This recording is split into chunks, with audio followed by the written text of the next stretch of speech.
हे दोस्तों, कैसे हैं आप सब। उम्मीद करता हूँ भाई सब अच्छा होगा, बढ़िया होगा। दोस्तों, इस दुनिया में हर किसी की किस्मत देखिए एक जैसी नहीं होती है। किसी के पास बेशुमार धन संपत्ति होती है तो किसी के पास 2 वक्त का खाना खाने के भी पैसे नहीं होते हैं। लेकिन एक बात तो साफ है दोस्तों कि आज के समय में कोई भी व्यक्ति अपनी जिंदगी से बिल्कुल भी खुश नहीं है, भले ही उसकी तिजोरियां कितनी भी भरी क्यों ना हो। लेकिन आज की ये वीडियो देखने के बाद आप शायद खुद को दुनिया का सबसे खुशकिस्मत इंसान मानने लगेंगे, क्योंकि इस वीडियो में दोस्तों हम आपको दुनिया के 5 सबसे बड़े स्लम एरियाज के बारे में बताएंगे, जिन्हें देखकर यकीनन दुनिया को देखने का नजरिया आपका पूरी तरह से बदल जाएगा। झुग्गी झोपड़ी में रहने वाले लोगों को रोजमर्रा की जिंदगी में किन किन समस्याओं का सामना करना पड़ता है और कैसे वो अपना गुजारा करते हैं, इन सब के बारे में हम आज की वीडियो में आपको बताएंगे। आगे बढ़ने से पहले अगर आपने अभी तक हमारे चैनल को सब्सक्राइब नहीं किया तो भाई जल्दी से कर दीजिए, संग में बेल आइकन भी प्रेस कीजिएगा, जिससे आने वाली वीडियोस के नोटिफिकेशन आपसे बिल्कुल भी मिस ना हो। तो दोस्तों, आज की वीडियो की शुरुआत करते हैं और जानते हैं 5 biggest slums in the world के बारे में। खालिद शाह।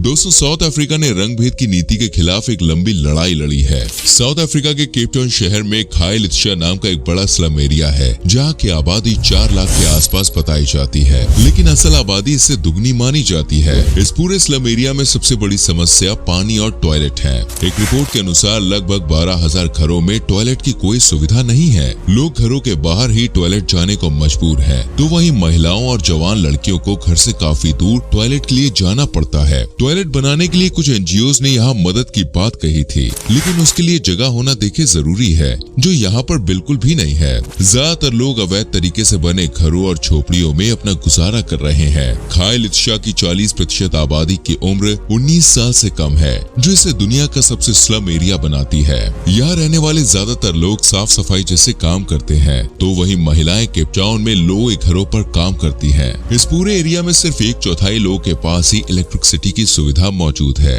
पानी की यहाँ इतनी समस्या है कि हफ्ते में 1 या 2 दिन ही नल में पानी आता है। लोग अपने घरों में पानी का स्टॉक करके रखते हैं, क्योंकि कोई नहीं जानता कि पानी फिर कितने दिन के बाद आएगा। खालिद शाह की 90% आबादी ब्लैक है, तो 9% के आसपास यहाँ मिले जुले रंग के लोग रहते हैं और 1% लोग गोरे रहते हैं। गोरे लोगों के पास यहाँ पक्के मकान मौजूद हैं, यानी स्लम एरिया में भी रंग भेद है। अफ्रीका के ज्यादातर देशों की तरह यहाँ भी कई बीमारियों ने अपनी जड़ें मजबूत की हुई है। HIV जैसी बीमारी के गंभीर दुष्परिणामों से लोग आज भी अनजान हैं। यहाँ पर गरीबी का मुख्य कारण लोगों का बेरोजगार होना है। स्लम की 50% से ज्यादा आबादी के पास करने के लिए कोई काम नहीं है। कभी कभी दिहाड़ी मजदूर के तौर पर उन्हें काम मिल जाता है, लेकिन जो पैसा उन्हें मिलता है उससे वो अपने परिवार का ठीक से गुजारा नहीं कर पाते।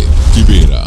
ये साउथ अफ्रीका का सबसे बड़ा स्लम एरिया है, जो केन्या के नौरेबी शहर से 5 किलोमीटर दूरी पर स्थित है। नौरेबी शहर के एक तरफ आपको एक अच्छा शहर देखने को मिलेगा, तो वहीं दूसरी ओर 2 किलोमीटर एरिया में फैली हुई झुग्गी झोपड़ियां नजर आएंगी। आंकड़ों के मुताबिक किबेरा की आबादी 7 लाख के आसपास है, लेकिन कहा जाता है कि आज के समय में यहाँ की आबादी 10 लाख तक पहुँच गई है। यहाँ ना तो बेहतर स्कूल है और ना ही स्वास्थ्य सुविधाएं हैं। कुछ चर्च द्वारा यहाँ पर बच्चों को पढ़ना लिखना सिखाया जाता है। स्वास्थ्य सुविधाओं के अभाव में यहाँ पर बीमारियां लगातार बढ़ती ही जा रही हैं, जिनमें एड्स जैसी खतरनाक बीमारी शामिल है, तो वहीं मलेरिया, डेंगू, चिकनगुनिया जैसी बीमारियां बिल्कुल आम बात है। दोस्तों, इस पूरे इलाके में सिर्फ 20% लोगों के पास ही बिजली की सुविधा है। बाकी लोग बिना बिजली के ही अपना जीवन गुजार रहे हैं, जिस वजह से ये जगह क्राइम का अड्डा भी बन गई है। यहाँ पर दिन पर दिन क्राइम रेट बढ़ता ही जा रहा है। किबेरा की पूरी जगह सरकार के अंडर आती है और सरकार कुछ प्रोजेक्ट्स के लिए जगह खाली कराना चाहती है, लेकिन समस्या ये है कि इस जगह को खाली कराया जाता है तो 8 से 10 लाख लोग कहाँ पर रहेंगे और नई जगह बस्ती बनाने का खर्चा कौन उठाएगा। किबेरा में एक समय पर अफ्रीकी सेना के सिपाही रहा करते थे। ज्यादातर सिपाही सूडान के नूबिया कम्युनिटी से ताल्लुक रखते थे। प्रथम विश्व युद्ध के दौरान इन सिपाहियों ने ब्रिटेन की ओर से युद्ध लड़ा था और ब्रिटेन ने सिपाहियों के परिवार को रहने के लिए किबेरा में जगह दी थी, लेकिन धीरे धीरे ये पूरा इलाका स्लम में तब्दील होता चला गया। यहाँ पर आज भी लोगों को पीने का साफ पानी नहीं मिल पाता है।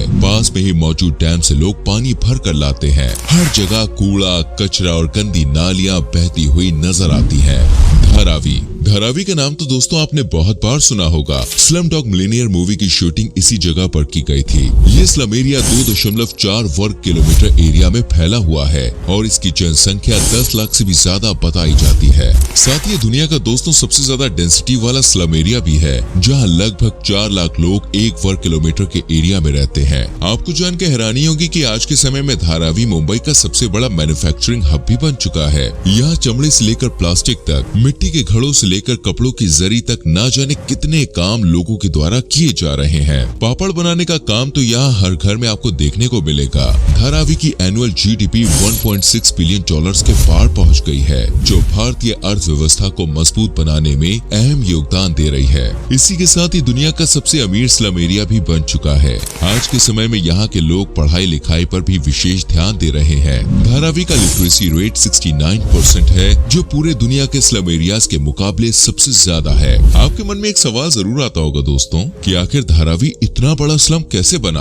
असल में 18वीं शताब्दी तक ये जगह एक टापू हुआ करती थी, जहाँ मछुआरे मछली पकड़ने का काम किया करते थे। लेकिन जैसे जैसे समय बीतता गया, ये टापू दलदल में तब्दील होता चला गया और पानी सूखने लगा। इसके बाद लोगों ने यहाँ पर घर बसाना शुरू कर दिया और छोटे मोटे काम करने लगे। देखते ही देखते धारावी कब इतना बड़ा स्लम बन गया पता ही नहीं चला। धारावी के लोग कितने समझदार हैं, इसका अंदाजा आप इसी बात से लगा सकते हैं कि कुछ समय पहले 12 से 14 साल की कुछ लड़कियों ने मिलकर 3 ऐप्स बनाए थे, जिनमें से एक ऐप शिक्षा पर आधारित है, एक महिलाओं की सुरक्षा से संबंधित है, तो वहीं तीसरा ऐप ये बताता है कि किस समय धारावी के नलों में पानी आएगा। लेकिन लोगों की लाइफस्टाइल में आज भी कोई सुधार देखने को नहीं मिल रहा है।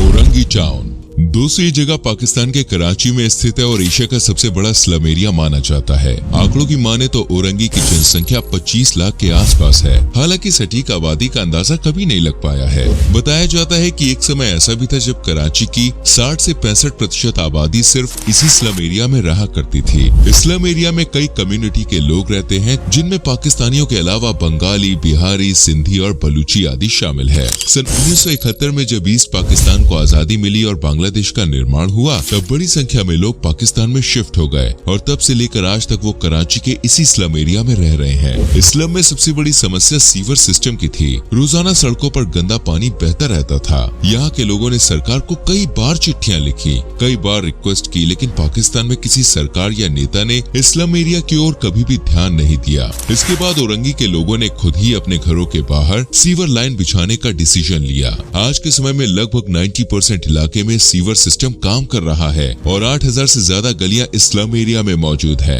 हालांकि बिजली और साफ पीने का पानी आज भी यहाँ बड़ी समस्या है। इस स्लम एरिया में सुधार लाने के लिए परवीन रहमान नाम की एक महिला ने अपनी लाखों रुपए की नौकरी छोड़ दी थी। औरंगी के लोगों को बेहतर जिंदगी देने के लिए उन्होंने अपना पूरा करियर बर्बाद कर दिया। परवीन ने यहाँ पर कई सारे स्कूल खुलवाए, छोटे छोटे हॉस्पिटल्स बनवाए, जिससे लोगों को बेहतर स्वास्थ्य सुविधाएं मिल सके। साथ ही एक रिसर्च सेंटर की शुरुआत भी करवाना चाहती थी वो। औरंगी में आज तक किसी सरकार ने भी इतना काम नहीं किया था जितना परवीन रहमान ने बहुत ही कम समय में करके दिखा दिया था। उन्होंने जितना भी काम औरंगी में किया था वो सब पायलट औरंगी प्रोजेक्ट के अंतर्गत किया गया था, जिसकी शुरुआत अख्तर हमीद द्वारा की गई थी। लेकिन अच्छे काम कुछ लोगों को रास नहीं आते हैं दोस्तों, और साल 2013 में परवीन रहमान की हत्या कर दी गई। लेकिन उनकी ही बदौलत आज यहाँ के बच्चे बेहतर शिक्षा प्राप्त कर शहरों का रुख कर रहे हैं, तो वहीं कुछ युवा इस इलाके को बेहतर बनाने का भी प्रयास कर रहे हैं। औरंगी टाउन में कॉटेज इंडस्ट्री काफी बड़े पैमाने पर बढ़ रही है, जिससे लोगों को रोजगार मिल रहा है।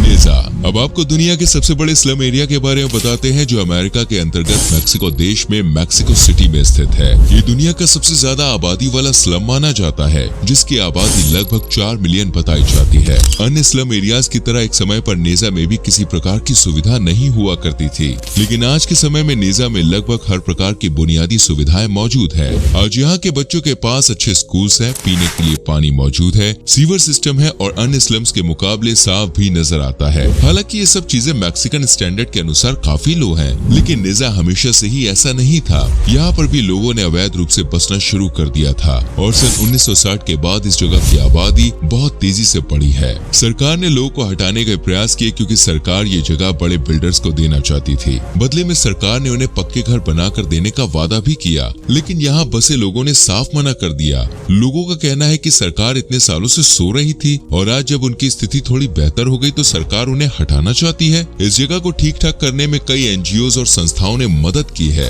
निज़ाम में बाढ़ के कारण हर साल तबाही होती थी दोस्तों, जिस वजह से हर साल लोगों को भारी नुकसान झेलना पड़ता था। आज भले ही यहाँ अच्छे स्कूल, क्लिनिक और सड़कें मौजूद हैं, लेकिन ये जगह ड्रग स्मगलिंग करने का बड़ा अड्डा बनता जा रहा है। इन सब को रोकने में सरकार पूरी तरह से असमर्थ साबित हो रही है, क्योंकि पीठ पीछे सरकार को मोटी कमाई इस धंधे से हो रही है। कोई देश खुद को चाहे कितना ही बेहतर और विकसित क्यों न मान ले, लेकिन भ्रष्टाचार और गलत काम करने वाले लोग अपनी हरकतों से बाज नहीं आते और इसके लिए वो लोगों का जीवन बर्बाद करने से भी परहेज नहीं करते हैं। तो दोस्तों, ये थे दुनिया के 5 सबसे बड़े स्लम एरियाज। हमें नीचे कमेंट करके जरूर बताएं कि आज की वीडियो में आपको इन एरियाज की कौन सी बात सबसे अच्छी या बुरी लगी। साथ ही इस वीडियो को अपने दोस्तों के संग, फैमिली मेंबर्स के संग शेयर जरूर करें और आने वाली वीडियोस को देखने के लिए चैनल को सब्सक्राइब करके बेल आइकन प्रेस करें, जिससे आपसे हमारी कोई भी वीडियो मिस ना हो। मिलते हैं दोस्तों अगली वीडियो में। अपना ख्याल रखिए। Bye bye, take care.